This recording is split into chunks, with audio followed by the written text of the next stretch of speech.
Happy Easter. மேல இருந்து ஏன் கீழே இறங்கி வந்தேன்னா, மேல இருந்து பார்க்கும்போது கண்ணு திறந்த மாதிரி இருக்குன்னு நினைக்கிறேன். கீழே இருந்து கண்ணு மூடி இருக்கான்னு ஒழுங்கா தெரியல. ஏன்னா நம்ம பாட்டு பேசிக்கிட்டு நீங்க எல்லாம் தான் கவனிக்கிறீங்கன்னு நினைச்சுக்கிட்டு இருந்துட்டு தூங்கிக்கிட்டு இருந்தீங்கன்னா, அப்படித்தான் ஒரு நாள் நல்லா பேசிக்கிட்டே இருந்தாராம். மக்கள் தனித்தனி எல்லாம் எந்திரிச்சு போயிட்டாங்களாம். ஆனா ஒரே ஒருத்தர் மட்டும் உட்கார்ந்துட்டே இருந்தாராம். இவர் பார்த்தாராம், பரவாயில்லையே, ஒரு ஆளு நம்ம பேச்ச நல்லா கேட்டுக்கிட்டு இருக்கான் அப்படின்னு சொல்லி ஒரே சந்தோஷம். பேச்சை முடிச்சுட்டு, ஐயா எல்லாம் போனாலும் நீங்க என் பேச்சை கேட்டு இருக்கீங்க, அதுவே எனக்கு சந்தோஷம். அவர் சொன்னாராம், எப்பா நான் மைக் செட்டு போடுறேன்ப்பா, நீ பேசிட்டீங்கன்னா நான் மைக் எடுத்துட்டு போகலான்னு பார்க்கல, நீ என்ன செய்யற, பேசிட்டே இருக்க. ஆக ஈஸ்டர் வாழ்த்து. ஹல்லேலூயா, ஹல்லேலூயா. சொன்னபடி உயிர்த்தெழுந்தார் ஆண்டவர் இயேசு கிறிஸ்து. ஹல்லேலூயா, ஹல்லேலூயா. ஆக ஈஸ்டர் அப்படின்னா என்ன? தமிழ் என்ன ஈஸ்டர்னா? ஈஸ்டர் அப்படின்னா தமிழ் என்ன? இல்ல, கரெக்டா சொல்லுங்க அப்போ. இல்ல, ஈஸ்டர்னா என்ன? தமிழ பாஸ்கா. கை தட்டுங்க. பாஸ்கான்னு பாஸ்கா. பாஸ்கானா பாஸ்கானா பாஸ்கானா என்ன? கோயிலுக்குள்ள அங்கே இல்லுங்க, அப்படி இல்லுங்க, அங்கே நில்லுங்க, அங்கே அங்கே அங்கே நில்லுங்க, அங்கே அங்கே அங்கே தள்ளி தள்ளிடுங்க. இப்படியே போங்க போங்க. என்னது? கடத்தலா? கடந்து போதல். பாஸ்கானா என்ன? கடந்து போதல். திரும்ப கோயிலுக்குள்ள போங்க. இங்க இப்ப கடந்து போதல், இது என்ன பெரிய விஷயம் இருக்கு? கடந்து போறது என்ன? அங்கிட்ட கடந்து போறது, இங்க நடந்து போறது, இதுல என்ன விஷயம் இருக்கு? விரையார் வாங்க, அண்ணே வாங்க, 3 பேர் வாங்க, 3 பேர் வாங்க, 3 பேர் வாங்க, 3 பேர் வாங்க, 3 பேர் வாங்க. கோயில் போய் நில்லுங்க. அவரை பிடிச்ச அமுக்கிக்குங்க. 3 பேரும் அவரை பிடிச்ச அமுக்கிங்க. அவரை வாங்க. இப்ப கடந்து போங்க. நீங்க விடாது, ஏன் விடுறீங்க? நீங்க கடக்க விடுறீங்க, நீங்க பிடிச்சுங்க. கடந்து போங்க. முடியல, கடக்க முடியல, பிடிச்சுக்குங்க. விடுங்க விடுங்க விடுங்க. இப்ப போங்க. பிடிச்சு இழுத்துட்டு விட்டாச்சு. ஹல்லேலூயா. போதும். ஆக கடந்து போக முடியவில்லை. அவருக்கு என்ன செய்யாது? ஒருவர் பிடித்துக் கொள்கிறார். ஒரு அடிமைத்தனத்திலே அவர் அடைக்கப்பட்டிருக்கிறார். ஏதோ ஒன்றில் அவர் மாட்டிக்கொள்கிறார். ஏதோ ஒரு செயல்கள் அவரை ஒரு இடத்திலிருந்து கடந்து சென்று நல்ல இடத்திற்கு போக முடியாமல் தடுமாறுகிறார். ஏதோ ஒன்று அவரை இழுக்கின்றது. அவரால் தன்னால் இயன்று கூட முடியவில்லை. அவர் முயற்சி செய்து முடியவில்லை. அப்படிப்பட்ட நிலையில் இருக்கின்ற பொழுது நான் என்ன செய்றேன்? அவர்களை தள்ளி விட்டுட்டு இவங்களை இழுத்துட்டு போறேன். ஆக ஒரு வலக்கரம் தேவைப்படுகிறது, ஒரு உதவி தேவைப்படுகிறது, ஒரு மிகப்பெரிய சக்தி தேவைப்படுகிறது. அந்த சக்தியோடு அவர்களை தள்ளி விடல. இப்ப என்ன செய்றேன்?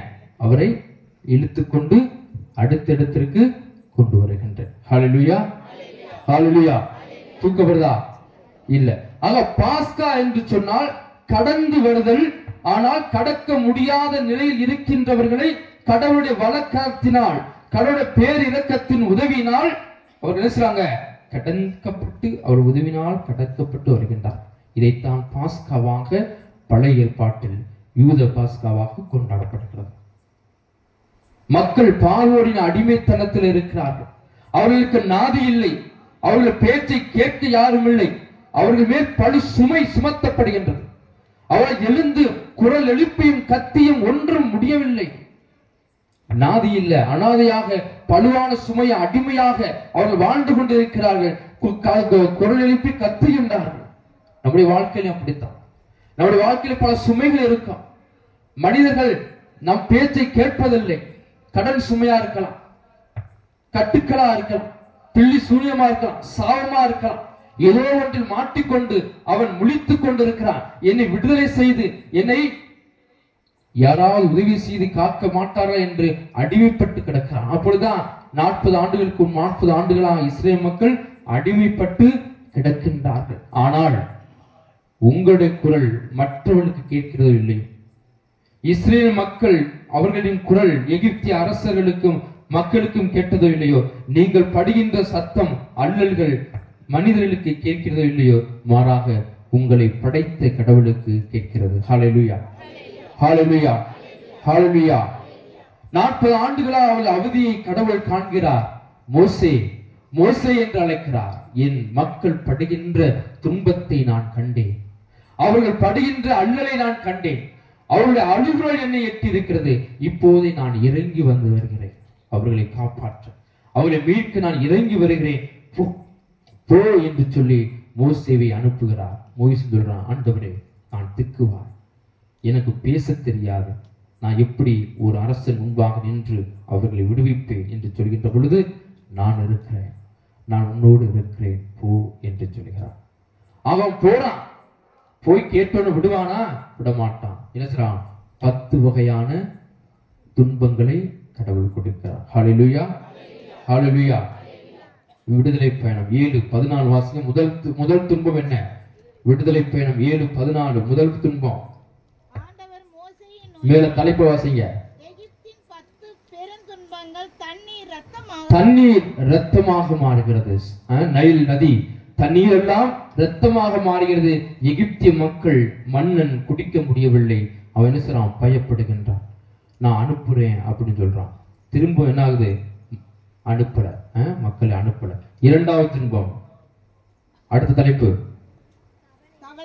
தவளைகள் எல்லாம் பெருகின்றன. இப்ப நான் பார்த்தோம்னா தேரையா வருது. வீட்டை சுத்தினா என்ன செய்யுது? தேரையா வருது. தன்னலச்சத தேரையா. தவளை எல்லாம் பெருக்கி மிகப்பெரிய துன்பங்கள் வருகின்றன. இருந்தாலும் இந்த எகிப்திய மன்னன் மக்களை அனுப்பவில்லை. மூன்றாவது, கொசுக்கள் எல்லாம்